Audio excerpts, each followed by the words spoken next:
Ouais, aussi, ouais.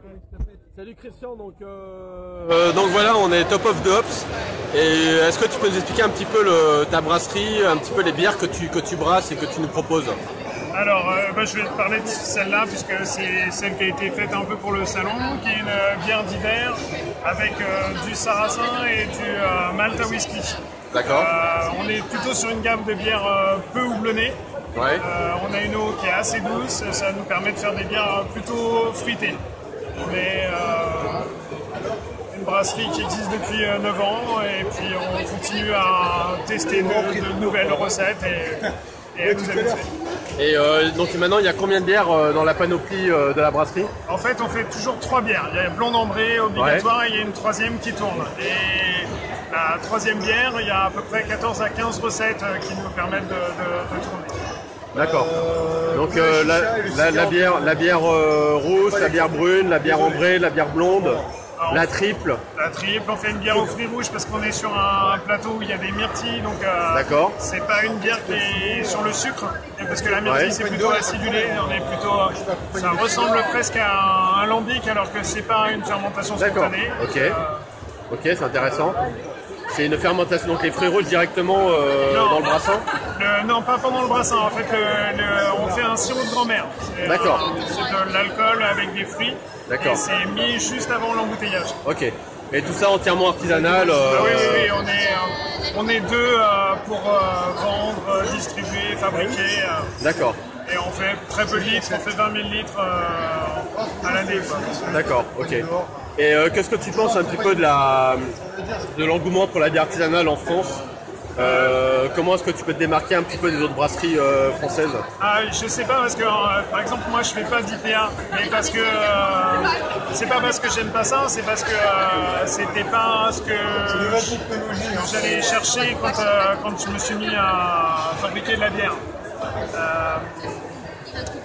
On est de nombreuses brasseries, mais en fait, si tu regardes, nous on est 2 brasseries à 8 km de distance et on fait 2 bières radicalement différentes. Laquelle autre? La Félis. La Félis.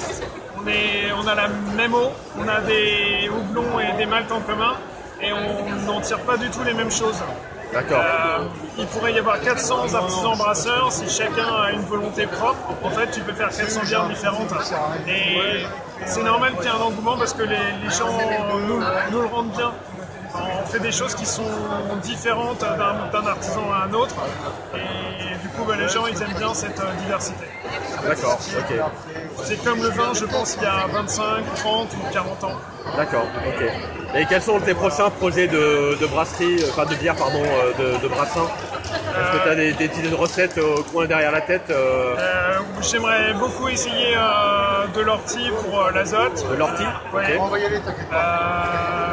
Après, le sarrasin, on vient de l'essayer sur la bière d'hiver. J'aimerais bien pousser un peu plus l'expérience et faire tourner un petit peu ce sarrasin pour voir ce qu'on peut en tirer. Et puis pour l'instant, là, la chose, je dirais, il n'y a pas grand monde à part idée là. Ok, ça marche.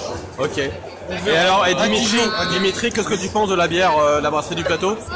Alors, la bière de la brasserie du plateau, bon, moi j'ai une bière ambrée, il peut y avoir d'autres bières, mais moi j'ai une bière ambrée. Elle est, on va dire, bien houblonnée. Ouais. Bien houblonnée. Après, on pourrait s'attendre, tu vois, vu la couleur, à un fond de bouche assez caramélisé. On n'a pas ce fond de bouche caramélisé, on va dire cette fin de bouche, mais on a un produit qui est finalement assez rafraîchissant, bien agréable. Pas exceptionnel, mais bien agréable. D'accord. Donc je recommanderais plutôt pour une journée d'été où on aurait été se balader un peu en forêt, on veut se rafraîchir avec un produit un peu du terroir. On prend ça et on n'est pas malheureux. D'accord, donc toi en tant qu'Auvergnat pur sang, tu étais content de boire un petit peu une bière du Limousin? Je suis content de boire ça, moi à la base je suis adepte de la Bounia, mais je suis très content de boire ça également. Elle a sa place, on va dire, dans un frigo, en revenant de balade, elle est très très bien. Ok. Voilà. Et alors, et Andy, spectateur un petit peu pris au dépourvu comme ça là. Encore? Comment ça encore? À chaque fois. Il fait rougir le pauvre. Top of the Hops. Elle est bonne, donc sans être spécialiste, elle se boit super bien. Pourquoi tu l'apprécies? Pourquoi je l'apprécie? C'est une bonne question, il y a plein de bières qui sont super agréables. Moi je vais plutôt être sur le subjectif. Pourquoi tu l'apprécies plutôt? Pourquoi je l'appréciais? Elle est vraiment agréable. Ouais. C'est une ambrée Ouais. qui se boit facilement, même pour des gens, je pense, qui aiment pas l'ambrée. Je pense qu'elle peut être assez accessible. D'accord. Oui, alors ça goûter, tiens Marine, je ferai goûter cette bière. Ça marche, ok. Bon, bah, merci beaucoup. C'était Thomas Note en direct du Salon de l'Agriculture, brasserie artisanale, le plateau de 1000 vaches, Filmé avec un du Limousin, région Nouvelle-Aquitaine. Merci beaucoup.